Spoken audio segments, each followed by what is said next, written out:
Thank you for staying with us. Remember 2 weeks ago, we talked about estate planning. And when we saw that, we were thinking, oh, okay, they're planning to build an estate. Okay, what neighborhood? And then the lady said, no, it's not that kind of estate planning. This is planning for the rest of your life and the life after you have gone. Something like that. Okay. That discussion continues today. And it's my pleasure to welcome the head private trust at FBN Quest Trustees, Mr. Rotimi Obende. Yes. Obende. We need to tell Microsoft to put something. Thank you very much, Mr. Obende. You are welcome. Thank you very much. Now, we have started this discussion. We started this discussion about 2 weeks ago. Obviously, there's still a lot more that you want to tell us about estate planning. Oh, yeah. That's why you're here today. Yes, ma'am. So, what are the common misconceptions that people have about planning an estate? It's like, so you guys want me to die, right? Or you all are planning to kill me soon? So I would say clearly that's the first misconception. Because when you start discussing estate planning with people, they just assume that, you want me to die. But that's not the intention. So that's the first misconception that people have. Second misconception is what you started with. People think that estate planning means that I must have an estate. Or people think that I must be worth a certain amount of money. That is also a misconception. We've seen people in this environment, I say this lightly, where a family is fighting over a 32 inches black and white television. Yes. So it is not the... Which kind? Is it smart TV? It's not a smart TV because it's black and white. So it cannot be smart. So it means that the people fighting for that black and white TV are not smart themselves. No. So it depends on level now. So for when we talk about estate planning, and I say that people think it's for the wealthy people, you would say that a black and white 32 inches TV is not anything of value to you. Yeah. It's of value to some other persons. Are we not talking about that TV where they carry something for back? Yes, now. That you need to fix a pole on and you start turning to find signals. So if the TV is not smart and some people are fighting over it, will we then say those people are smart? Anyway, don't do that. I would say that the man that owned the asset was the one that was not smart. Not deciding who should eventually inherit that. Because for you, it's not of value, but to them, it's of value. Is this still working? It's still working. Oh, really? Yes. So that's another misconception that people have, that I have to own a lot before I can then decide who should inherit in future. I don't even know where my daddy's wardrobe is. This thing about inheriting, there's one particular expression that we see, next of kin. Yeah. Let's talk about that. Yeah. Who is a next of kin? Okay, so I was also going to say that that's another mistake that we make. You go to the bank, you fill a form, they ask you for your next of kin, you put a name. At the back of your mind, you are saying that if anything happens to me, that person should inherit, if it's that account or that property. The assumption is that we believe that a next of kin is a beneficiary. No. A next of kin is simply your closest living blood relation that should be like a contact person. So if anything happens to you, contact person, who should they get in touch with? So if anything happens to me, for example, who should my organization be speaking with? So who is going to educate us away from that one? Because that's why we are here. Take us from that misconception. You find someone is happy to be next of kin. Of course. Not knowing he is not a beneficiary. So you would have probably seen, and I do then apologize to your gender when when we get married, the fight and the fuss is over why have you not changed the next of kin from your dad or your mom or your brother or sister to me? And it's a big fight. Meanwhile, it is of no essence in terms of inheritance. You are not entitled to anything as a next of kin.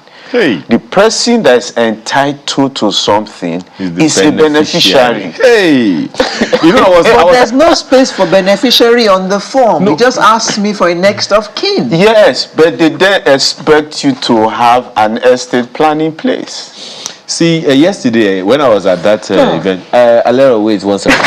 Because I know that's where your mind is. When I was at that election thing yesterday, there's some of the things that the lawyer was saying was like, and we are fighting over elections. Meanwhile, these facts are there. Some things that we fight over were absolute balderdash simply because we don't have the right information. And that's what you're telling us now. Yeah. So if anyone has been fighting over not being next of kin, they should please quit the In other words, you are not next. You could be next of skin. Correct. For all I care. Okay, so but at your workplace, as if your next of kin is your wife, should you? Well, okay. A man puts his wife as his next of kin in his place of work. Yeah. And he passes in the course of doing his work. So, his wife will be called to be informed that he has passed and he's in XYZ hospital or whatever. And then his benefits will go to whom? His benefits will go to beneficiaries. No, he hasn't put any. So if he has not put any there and he doesn't have a will or a trust, it means that the family will go through the process of probate. They will then need to get a letter of administration. The letter of administration will then say who are the administrators of his estate. It is the administrators. This story done the long. And so that's the whole essence of us talking about estate planning and letting people know that like you said, there are a number of things people fight for that are completely not necessary. What you should be interested in is, do you have an estate plan? Do you have a will? Do you have a trust? Those two instruments are the things that will give legitimate rights to beneficiaries to say, yes, this thing was passed to me. Let me ask you this question. I know that last time, I don't know if it was you that said that there were some people quarreling over an estate for more than 30 years. Yeah. Oh gosh. So it so happens that this fellow, scenario, passes and there was no estate planning. But there is a next of kin. Yeah. And the next of kin is now the current chairman CEO of the estate, assumably because of our culture. Now, what are the risks that the next of what are the risks that the next of kin runs staying on that estate without this plan that you're talking about? Okay, so that essentially two risks. Number one is the risk on the organization, who then decides that the benefits should go to the next of kin. If the family, let's say for example, just saying that the man had put his brother as the next of kin, so the company calls the brother and says, take 50 million. If the wife, the spouse, gets a grant of probate that names her as the administrator of the estate, she can go back to the organization and say, I am now the administrator of this estate. We need the 50 million. The company will be required to pay. So that's risk number one. If he doesn't have a will, you should be looking at for the administrators. Do they have a letter of administration giving them the right? Risk number two is on the individual. If you have not managed the estate in a transparent manner, there's a liability coming up for you. The spouse will simply sue you and expects to get plus interest. Yeah. And if she's smart enough, the charges that she would have incurred, legal cost, she will put it on you. So it's important that we have what we keep saying at FBN Quest Trustees: have an estate plan, have a will, have a trust. The simplest thing I would say that you should do is have a simple will. Maybe we'll have an opportunity to discuss and touch on the subject of a simple will that is cost efficient, easy to implement. When we were talking earlier, you thought that it's so difficult, it looks like it's a hard process. There's a simple will that won't take you more than 30 minutes to do, and it resolves all of this. We'll get to Ladies that. and gentlemen, I think that with all these points, I have been able to convince you that it is very important that you have an estate planning process. But the next of kin, is it possible that the next of kin can also be a beneficiary? Oh yes, clearly. The next of kin can also be a beneficiary. But the benefit is going to enjoy is not in his position as a next of kin. It's in his position as a beneficiary. It's okay. But suppose that is not clearly stated. It comes back to another misconception, if you permit me, not wanting to use the right professionals. Some people would say that because FBN Quest Trustees is an organization, they might be more expensive to use. And you know the difference between this level of hospital and this level of hospital, or this financial institution and this financial institution. The gap is much. The man with experience or the institution with experience can clearly give you the kind of solution that you require. And if you then know the professional, the right professional to use, it solves all of these problems. So it's important that when it comes to using the right instrument and how that instrument is even prepared, you need to be talking to the right people. And I do say you need to be talking to us at FBN Quest Trustees. Are there occasions when next of kin also equals beneficiary, where the roles are interchangeable, even though the words are different? So the roles might appear as interchangeable, where if I have a will, I then name the executors of my will. I use an individual as the executor of my will, which we do not advise for a lot of reasons. Now, that executor might also then be a beneficiary in my will. Okay. Now, why do we advise that you use an institution as your executor, an institution like FBN Quest Trustees as your executor?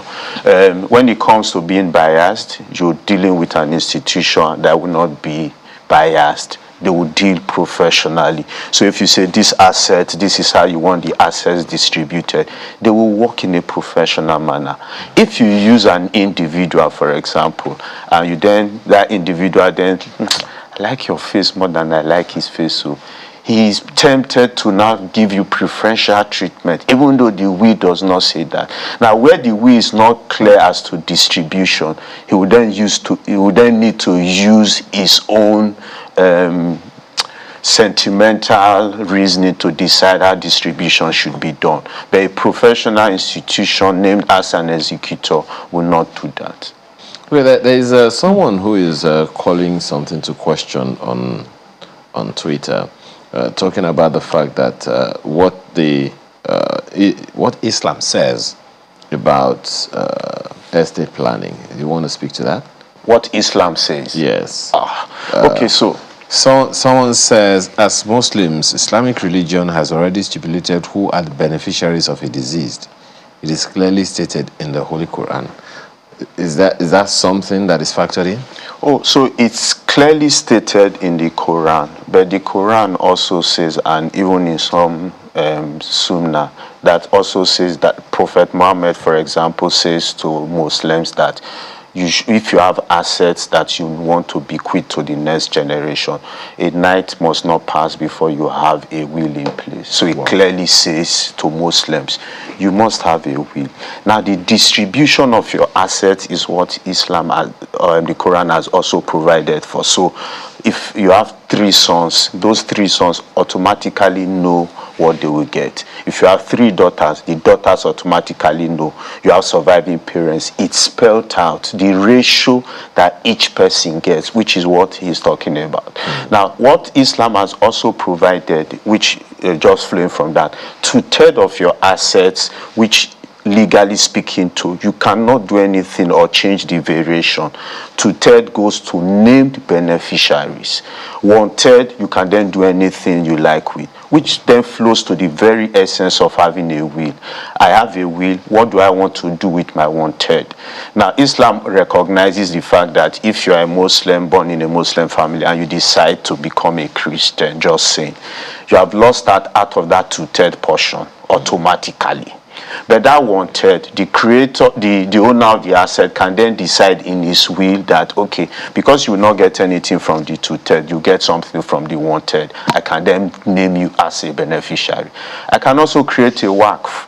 A waqf is a trust that takes care of the 1/3 or the people that I will not take care of in my will. So as a Muslim, the Quran or the Islam has not prevented you from having an estate plan in place. Okay. It has said to you that you must have either a will or a waqf or even an IBA, ensuring that your assets are properly distributed. That's like a deed of gift. Prince Balogun, now you heard that one, but let me ask you this one.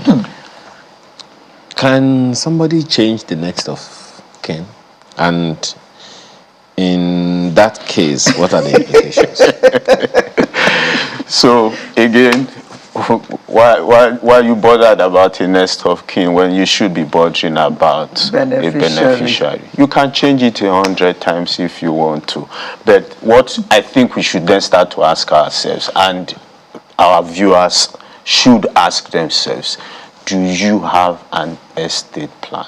And is your estate plan watertight enough for every beneficiary to know what they are entitled to? Just a quick one, because estate plan is always sounding to people like the estate where they're living. How does it differ from a will? Okay, a will is an instrument that you use in planning your estate. Or let me say, so maybe we should try and change it from estate planning to inheritance planning, if it will suit people, a lot. So inheritance planning. Your will is an instrument that you use to decide who should inherit what I have. Okay. From all we have discussed so far, both 2 weeks ago and now, it seems that communication is playing a major role in avoiding. So how can we use communication to avoid potential conflicts among family members regarding this next of kin? Next of kin. So one thing we need to do, which is what at Beneficiaries Trustees we are constantly trying to do, is educate people. That's a means of communication. Now, I would expect that if agenda sees this discussion, she sends it to the next person, and they are then able to amplify it on social media, because on social media you see a lot of people fighting over the fact that your husband is wicked, he has not changed the next of kin from his mother to you. So all of these conversations, and at Beneficiaries Trustees, we will continue to have these conversations so that people are better enlightened and they are then ready to put the right things in place. It's okay. We Next have of skin. What? Kin. Any other thing we might be missing, Mr. Obende? Anything else you want to tell us? I'll just say that you need to start to speak to the right professionals, and the right professionals you can find at FBN Quest Trustees. We'll give you the tailor-made solutions that fit you. 1 second. You have 30 seconds. What's the website again? No. We'll come to that. The simple will. What does it look like? Okay, so it's an online platform where you can just put in your details. You put in your details. When you click submit, there are a number of steps. It's step-by-step process that you need to take. Once you do that, in less than 30 minutes, you just click submit. Okay. You see a simple draft, and we can then have conversations with you. I believe that in some episodes we would have that conversation. So this is your website? Yeah. Okay. There's a platform that where you find what's the website by the way? FBN Quest. Okay. /trustees. Okay, so that is it right there. For those who want to. Yes, you wanted to ask a question. No, the website. Okay. All right. Thank you so much for coming. Thank you, Mr. Rotimi Obende, Head Private Trust at FBN Quest Trustees. The pleasure is mine. Thank you very much. I wonder what you're going to have to talk to us about maybe next week or week after. Maybe he will be asking us, what happens when one of the beneficiaries is a staff of FBN Quest. We're back right after now. Confusion. Confusion.